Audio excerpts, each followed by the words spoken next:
नमस्कार, आप देख रहे हैं एसटीवी न्यूज। मैं हूं रणधीर कुमार। उत्तर बिहार की प्रमुख खबरों की शुरुआत में डालते हैं आज की सुर्खियों पर एक नजर।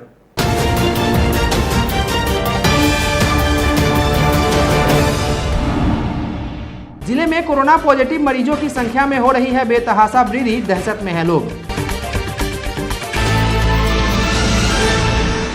लॉकडाउन का पालन कराने के लिए जिला प्रशासन सख्त, लगातार सड़क पर उतर लोगों को जागरूक करने में लगे हैं प्रशासनिक अधिकारी। पुलिस ने की छापेमारी, भारी मात्रा में शराब बरामद। सुगौली का है मामला, मुर्गी फार्म में छुपाकर रखा गया था शराब। फेनहारा थाना क्षेत्र से भी मिली शराब की बड़ी खेप, गुप्त सूचना के आधार पर पुलिस ने की कार्रवाई। सारण जिले में बाढ़ का तबाही अब भी जारी, अब बाढ़ का पानी सीमावर्ती प्रखंड गरखा में पहुंचा, दहशत में जीने को मजबूर हैं लोग।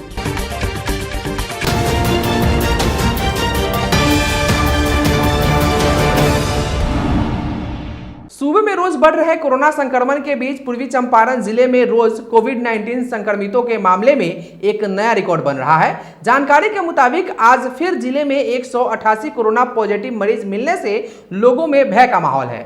हालांकि जिला प्रशासन द्वारा जारी आंकड़ों के मुताबिक आज जिले में कुल 168 कोरोना पॉजिटिव मरीज मिलने की बात बताई जा रही है। इधर कोरोना का कहर थमने का नाम नहीं ले रहा और उधर लोग लॉकडाउन होने के बावजूद मानने को तैयार नहीं है। ये तस्वीर मोतिहारी शहर के मीना बाजार मेन रोड की है। इसे देखकर आपको बिल्कुल नहीं लगेगा कि लोगों में कोरोना के प्रति जरा सा भी भय है। जिले में रोज कोरोना पॉजिटिव मरीजों की संख्या में रिकॉर्ड वृद्धि होने से स्थिति भयावह होती जा रही है। जिला प्रशासन लॉकडाउन का पालन करवाने के लिए हर संभव कोशिश कर रही है, लेकिन जनता है जो मानने को तैयार नहीं। वैश्विक महामारी कोरोना की भयावह स्थिति को देखते हुए अगर समय रहते नहीं संभला गया तो यह महामारी और विकराल रूप धारण कर लेगी। इसलिए इस जाम की समस्या से लोगों को निजात दिलाने के लिए प्रशासन को कोई ठोस कदम उठाने की आवश्यकता है। सर, ये लॉकडाउन के मार्फत शहर की स्थिति बहुत दयनीय है, क्योंकि हमने बड़े बड़े शहरों में भी घूमा है। ठीक है, उन्होंने मार्केट का कुछ सिस्टम बनाया है कि one day right side on तो left side off, okay, and left side off then right side on, like that. Okay, यहाँ पे क्या है कि लोग 2-3 दिन के लिए बंद कर दे रहे हैं और रोज़मर्रा का चीज़ हर एक को चाहिए। ठीक है, और पूरा शहर उमड़ जा रहा है और पैदल चलने वालों के लिए रास्ता बहुत मुश्किल हो गया है। आप दिखाइए कैमरा से कि क्या हाल है। ठीक है, पुलिस व्यवस्था कुछ है नहीं। पुलिस वहाँ पे सब इकट्ठे पिकनिक मना रहे हैं गांधी चौक पे, आप देख सकते हैं। ठीक है, लोगों को चलने के लिए कोई जगह नहीं मिल रहा है, पैदल यात्री के लिए बहुत मुश्किल है। ठीक है, और लॉकडाउन का ये सिस्टम को बदलना पड़ेगा। ठीक है, और हमको दूसरे शहरों से सीखना चाहिए कि जो दूसरे शहरों में हुआ है कि one day on one day of. अगर राइट साइड का ऑन है तो कल वो ऑफ होगा, लेफ्ट साइड का ऑन होगा तो परसों वो ऑफ होगा। ऐसा कुछ सिस्टम डेवलप करना पड़ेगा। ठीक है, तो शहर का स्थिति थोड़ा। हालांकि प्रशासन अपनी तरफ से पूरी कोशिश कर रही है, लेकिन आम लोगों को भी अपनी जिम्मेदारियों को समझना पड़ेगा और मास्क, सोशल डिस्टेंसिंग और बेवजह आवाजाही को रोकना होगा। इस बीच जिलाधिकारी के आदेश के बाद जिले में सघन वाहन जांच अभियान चलाया जा रहा है। एक तरफ लोग कोरोना से जूझ ही रहे हैं और पूरा जनजीवन अस्त व्यस्त है, वहीं जब लोग अपने जरूरत के चीज़ों के लिए घरों से बाहर निकल रहे हैं तो उन्हें बहुत सारी प्रशासनिक प्रक्रियाओं से गुजरना पड़ रहा है। आज वाहन जांच के दौरान बिना हेलमेट, बिना मास्क और गाड़ी के कागजात सही नहीं होने पर लोगों के चालान काटे गए। हालांकि वहां मौजूद लोग प्रशासन की कार्यशैली से नाखुश दिखे और सभी कागजात और मास्क होने के बावजूद पुलिस द्वारा चालान काटे जाने के लिए दबाव बनाने का आरोप लगाया। नाक में पहने हुए हैं, फिर भी लोग बोला है कि 500 रुपये दीजिए तो आपका गाड़ी हम यहाँ से भेजेंगे। आप दिए हैं? जी, अभी तक तो नहीं दिया, मेरा गाड़ी यहाँ फंसा हुआ है। आपके पास सब कुछ है? जी, सब कुछ है मेरे पास। पूर्वी चंपारण जिलाधिकारी और पुलिस अधीक्षक ने आज शहर के कंटेनमेंट जोन में चल रहे सैंपलिंग के कार्यों, आशा वर्कर्स द्वारा किए जा रहे कार्यों का निरीक्षण किया और लॉकडाउन का पालन कराने हेतु पूरे शहर का भ्रमण किया। मौके पर उपस्थित अनुमंडल पदाधिकारी, अनुमंडल पुलिस पदाधिकारी को शहर में जाम न लगे इस बाबत 4 पहिया वाहन और 2 पहिया वाहनों को बैरिकेटिंग कर पार्किंग स्थान पर रुकवाने का निर्देश दिया है। साथ ही अनावश्यक रूप से चल रही गाड़ियों को जांच का भी निर्देश दिया गया है, जिससे आवश्यक वस्तुओं के क्रय हेतु आने जाने वाले लोगों को कोई कठिनाई ना हो। साथ ही सघन चेकिंग अभियान चलाने का भी निर्देश दिया गया है और बिना हेलमेट लगाए, बिना मास्क लगाए लोगों से जुर्माने की राशि वसूलने का निर्देश दिया गया है। साथ ही लॉकडाउन के तहत जो प्रावधान है वाहन में बैठने का, उससे अधिक आदमी वाहन में बैठे हुए पाए जाते हैं तो उनसे भी जुर्माने की राशि वसूल करने का निर्देश दिया गया है। जिलाधिकारी ने बताया कि कंटेनमेंट जोन में कोई आवाजाही नहीं रहेगी। लॉकडाउन को सख्ती से पालन कराने का जिलाधिकारी ने निर्देश दिया है। जिलाधिकारी ने कचहरी चौक, टाउन थाना, ज्ञान बाबू चौक, मीना बाजार, गांधी चौक, छतौनी बाजार, बरियारपुर एवं शहरी क्षेत्रों का सघन दौरा किया। तैनात मजिस्ट्रेट और पुलिस पदाधिकारियों को लॉकडाउन का अनुपालन कराने के वास्ते आवश्यक दिशा निर्देश दिए और जिलाधिकारी ने कंटेनमेंट जोन में जो लोग पॉजिटिव हैं उनसे बातें की और उनका हालचाल पूछा और परहेज से रहने, दवाई समय पर लेते रहने का सलाह दिए। जिलाधिकारी ने कंटेनमेंट जोन में आशा सेविका द्वारा किए जा रहे कार्यों का भी निरीक्षण किया और आशा सेविकाओं को आवश्यक दिशा निर्देश दिए। इस दौरान जिलाधिकारी के साथ सहायक समाहर्ता, सिविल सर्जन, अनुमंडल पदाधिकारी, अनुमंडल पुलिस पदाधिकारी, स्वास्थ्य विभाग के अधिकारी समेत जिले के अन्य पदाधिकारी मौजूद थे। बीमारी है वो काफ़ी तेज़ी से फैल रही है और इसी दृष्टिकोण से हमने कंटेनमेंट जोन का इन्फोर्समेंट हमको करना है। और आप अगर देखेंगे तो शहरी क्षेत्र में ये फैलाव ज़्यादा है, टेस्टिंग भी हम यहाँ पे ज़्यादा कर रहे हैं। तो मोटर व्हीकल एक्ट का उल्लंघन करना, राज्य सरकार के लॉकडाउन का जो उल्लंघन करना, ये सारे जो लोग ऐसे हैं इनको यहाँ पे जो है टाउन थाना मोतिहारी के द्वारा जो है उपक्रम चलाया जा रहा है। तो फाइन भी हम कर रहे हैं, उनको काउंसलिंग भी कर रहे हैं और जो इसेंशियल सर्विसेज है उन लोगों को तो हम छोड़ रहे हैं, लेकिन बाकी लोगों को यहाँ पे हम जो मानक के अनुसार जो फ़ाइन है वो चालान यहाँ पे काट रहे हैं। तो बस उद्देश्य यही है कि सभी लोग सेफ़ रहे और आप सभी लोगों से अनुरोध है चंपारण वासियों से कि जब भी आप बाइक से जाते हैं तो मोटर व्हीकल एक्ट मतलब हेलमेट पहनना, सारे कागजात, इंश्योरेंस पेपर्स वगैरह सब जो साथ में लेके चलना है और जो अलाउड है उतने ही वाहन में जो है व्यक्ति रहने चाहिए, 4 व्हीलर्स और 2 व्हीलर्स पे। सारण जिले के पानापुर, मसरख, तरैया, मड़ौड़ा व परसा समेत अमनौर आदि प्रखंडों में पिछले 2 सप्ताह से भीषण तबाही मचाने के बाद अब गंडक की तबाही का कहर जिले के सीमावर्ती प्रखंड गरखा में भी दस्तक दे चुका है, जिसे लेकर स्थानीय लोगों के बीच भय व दहशत का माहौल कायम हो चुका है। स्थानीय लोगों से मिली जानकारी के अनुसार बाढ़ का पानी अमनौर से निकलकर अब गरखा में पहुंच चुका है, जिसके कारण क्षेत्र के जाफरपुर के समीप अरगाना बांध पर पानी का दबाव एकाएक बढ़ गया और बांध टूट गई, जिसके कारण इलाके के रामपुर, झारू टोला, नारायणपुर, रामपुर बसंत तथा श्रीरामपुर आदि गांवों की ओर बाढ़ के पानी का बहाव तेज हो गया है। वहीं ग्रामीणों की माने तो पानी उनके फसल लगी खेतों में भी पहुंच चुकी है, जिसे लेकर ग्रामीण बांध की मरम्मत के काम में जुटे हुए हैं, जिससे बाकी हिस्से की फसलों को बचाया जा सके। बावजूद इसके पानी की रफ्तार इतनी तेज है कि उन्हें भारी मुश्किलों से जूझना पड़ रहा है। हालांकि लोग यह भी आशंका जाहिर करते हुए नजर आए कि बांध पहले से ही कमजोर है, जिसे फिलहाल किसी तरह काबू में करने का प्रयास तो किया जा रहा है, किंतु पानी के भारी दबाव को यह बांध नहीं झेल पाएगा। लिहाजा इन इलाकों में भी बाढ़ के बढ़ते इस खौफ के कारण लोगों की नींदें अब हराम हो चुकी है। इटवा पंचायत, रामपुर पंचायत, करीब 1 दर्जन गांव प्रभावित हो जाएगा। कौन कौन गांव प्रभावित होगा? पीठाघाट, बैकुंठपुर, झारू टोला, रहमपुर, नारायणपुर, रामपुर, ताहीपुर, गलीमापुर, इटवा गांव, श्रीरामपुर, टोटल गांव प्रभावित हो जाएगा। कहाँ कहाँ बांध टूटा है? अरगन्ना बांध 2 जगह टूट गया है।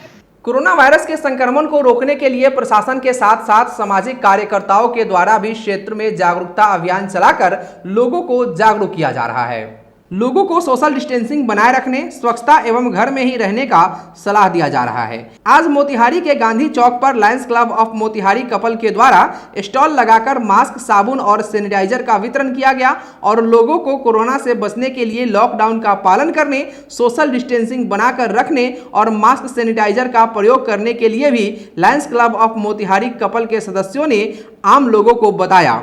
इस दौरान Lions club of Motihari couple के सचिव अंगद सिंह से हमने बात की।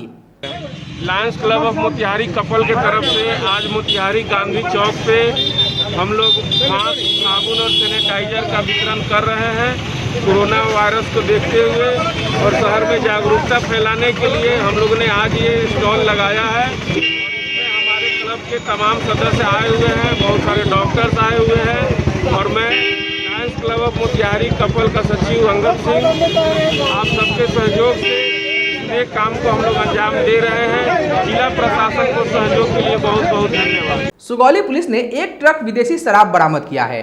जानकारी के अनुसार थाना क्षेत्र के छपवा हरसिद्धि जाने वाली पथ में कोबिया बाजार के समीप बुधवार की रात्रि एक शराब से लदी ट्रक पलट गई, जिसके बाद शराब कारोबारी द्वारा ट्रक से शराब को सुगाव डीह के समीप एक मुर्गी फार्म में छुपाकर रख दिया गया। घटना की सूचना थाना अध्यक्ष मिथिलेश कुमार को मिली।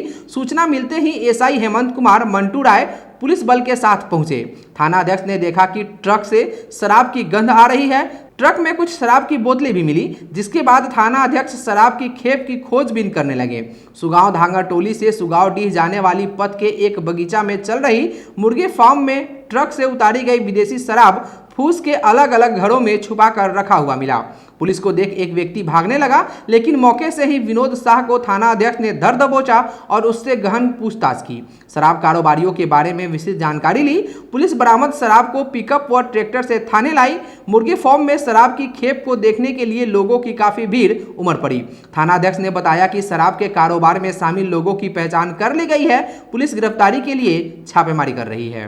पूर्वी चंपारण जिले के रक्सौल स्थित डंकन अस्पताल को कोविड-19 अस्पताल बनाने को लेकर गुरुवार को जिला कार्यालय मोतिहारी के अधिकारियों के द्वारा डंकन अस्पताल रक्सौल का निरीक्षण किया गया, जिसमें डंकन अस्पताल के निर्देशक डॉक्टर प्रभु जोसेफ के द्वारा अस्पताल का भ्रमण कराया गया।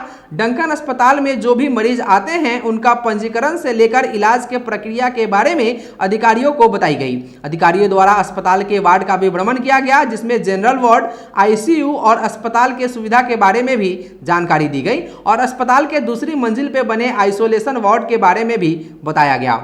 जानकारी के मुताबिक यहां 50 बेड की सुविधा है, जिसमें कोविड समस्या वाले मरीजों को रखा जाएगा। इस निरीक्षण में जिले के अधिकारियों के साथ साथ रक्सौल एसडीओ आरती कुमारी और बीडीओ संदीप सौरभ की उपस्थिति रही। इस अवसर पर डंकन अस्पताल के doctor Chandeshwar, doctor Rakesh, PHC प्रभारी डॉक्टर एसके सिंह आदि मौजूद रहे। पूर्वी चंपारण जिले के फेनहारा पुलिस को एक बड़ी कामयाबी हाथ लगी है। जानकारी के मुताबिक तस्करी के लिए ले जा रहे एक पिकअप विदेशी शराब को पुलिस ने जब्त किया है। जानकारी के मुताबिक फेनहारा थाने के एएसआई सुबोध सिंह को देर रात्रि थाना क्षेत्र के शिवहर बॉर्डर से सटे हुल्लास सिंह चौक के पास शराब की बड़ी खेप होने की सूचना मिली। सूचना मिलते ही एएसआई श्री सिंह बीएमपी के जवानों के साथ छापेमारी की। पुलिस के पहुंचने से पहले ही ट्रक निकल चुका था। वहीं पुलिस को देख पिकअप ड्राइवर और खलासी पिकअप को छोड़ भागने लगे। पुलिस दोनों को पीछा कर पकड़कर शराब से भरे पिकअप को थाने ले आई। जब शराब की गिनती की गई तो कुल 1776 बोतल विदेशी शराब मिला। जानकारी के मुताबिक पिकअप चालक पताही थाना क्षेत्र के मनोरथा निवासी शंभू शाह और सुनील शाह से पुलिस पूछताछ कर रही है कि शराब किसका है, कहां से आया था और कहां जा रहा था। हालांकि ड्राइवर ने कई शराब तस्करों के नाम का भी खुलासा किया है, जिसे पुलिस गुप्त रखकर कार्रवाई में जुट गई है। शराब तस्करों के विरुद्ध फेनहारा पुलिस की इस कार्रवाई से तस्करों में हड़कंप मच गया है। रक्सौल नगर परिषद के वार्ड नंबर 5 में जगह जगह विगत कई माह से 3 फीट जल जमाव और घर में पानी घुस चुका है, जिसके बदबू से लोगों का जीना दुश्वार हो गया है। नाले के पानी का निकासी नहीं होने और जल जमाव से इस तरह की समस्याएं उत्पन्न हुई है। इसका कोई निदान नहीं निकलता देख जल निकासी की मांग करते हुए समाज सेवी महिला पूर्णिमा भारती के नेतृत्व में स्थानीय लोगों ने विरोध प्रदर्शन किया। डंकन अस्पताल के पीछे गेट के तरफ नेपाली स्टेशन में विगत कई माह से जल जमाव है, जिस कारण वहां के स्थानीय लोगों के घर से काफी दूर तक 4 फीट गंदा पानी पार करके आवागमन करने की व्यवस्था है।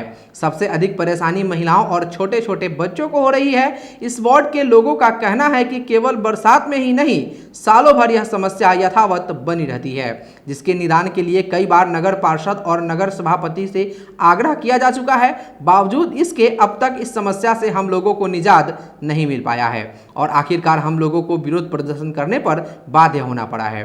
वहीं सामाजिक कार्यकर्ता पूर्णिमा भारती ने कहा कि यहाँ का ये समस्या काफी पुराना है। सालों भर जल जमाव से यहाँ के लोग परेशान रहते हैं। राहगीरों को कपड़ा उठाकर इस गंदे पानी को पार कर आवागमन करना पड़ रहा है।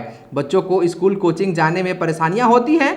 कोरोना महामारी में लगातार गंदा पानी के जमाव से तरह तरह की बीमारियों के फैलने का खतरा बना हुआ है।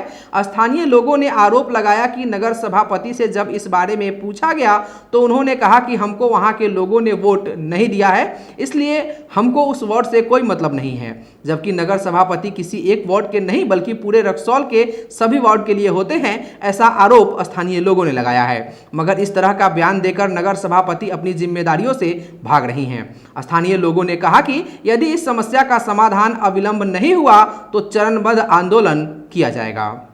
जनप्रतिनिधियों की व्यवस्था देखिए कि किस तरीके से ये लोग इस जल जमाव को इकट्ठा करके यहाँ को जनता को पल पल मार रहा है।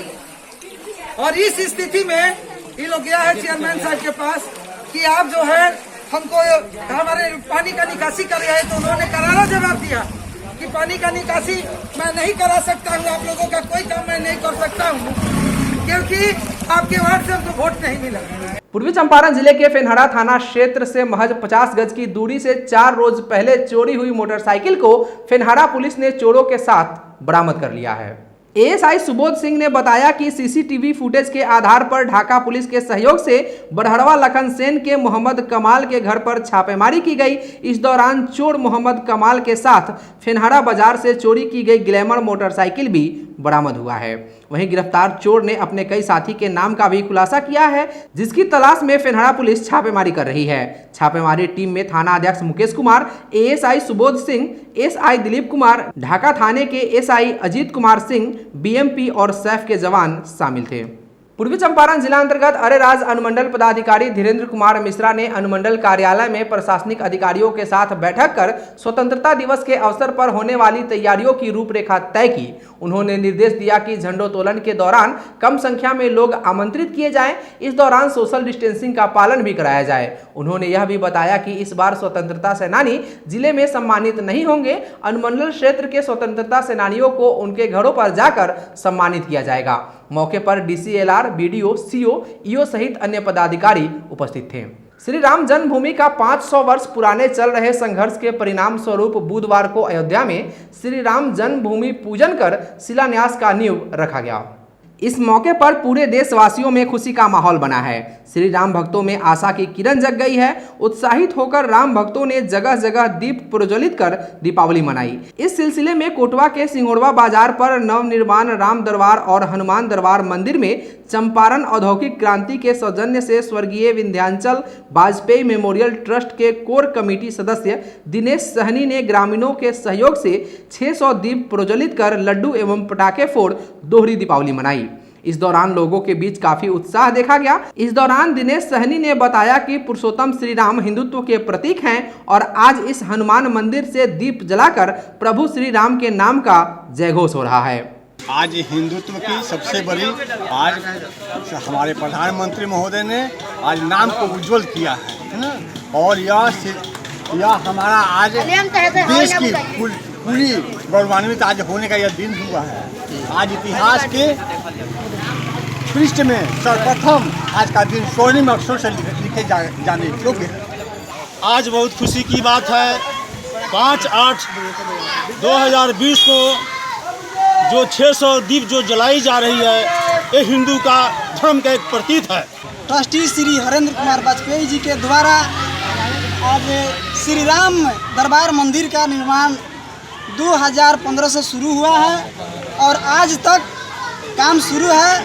और जो आज हम लोग इतने संख्या में यहाँ दिख रहे हैं, इसका एक उद्देश्य है कि आज श्री राम जो मंदिर है अयोध्या में, वहाँ जो आज शिलान्यास किया गया है, उसके उपलक्ष्य में आज हम लोगों ने मिल करके यहाँ 600 दीप जलाने का काम किया और हम लोग इससे काफ़ी खुश हैं। आज के लिए बस इतना ही। एसटीवी न्यूज़ पर प्रसारित होने वाली खबरें, प्रोग्राम्स आप जीटीपीएल के चैनल नंबर 985 और डेन के चैनल नंबर 155 के साथ साथ आप अपनी सुविधानुसार मोबाइल फ़ोन पर भी देख सकते हैं। अगर आप हमें यूट्यूब के माध्यम से देखना चाहते हैं तो एसटीवी न्यूज़ के ऑफिशियल यूट्यूब चैनल को सब्सक्राइब करें और बेल आइकॉन दबाकर ताज़ा वीडियोज़ की नोटिफिकेशन प्राप्त करें। फेसबुक पर हमारे साथ जुड़ने के लिए एसटीवी न्यूज़ के फेसबुक पेज को लाइक करें और ट्विटर पर एसटीवी न्यूज़ को फॉलो करें। तमाम लेटेस्ट अपडेट के लिए देखते रहिए उत्तर बिहार का सबसे तेजी से उभरता न्यूज़ चैनल एसटीवी न्यूज़, सच की आवाज़। नमस्कार।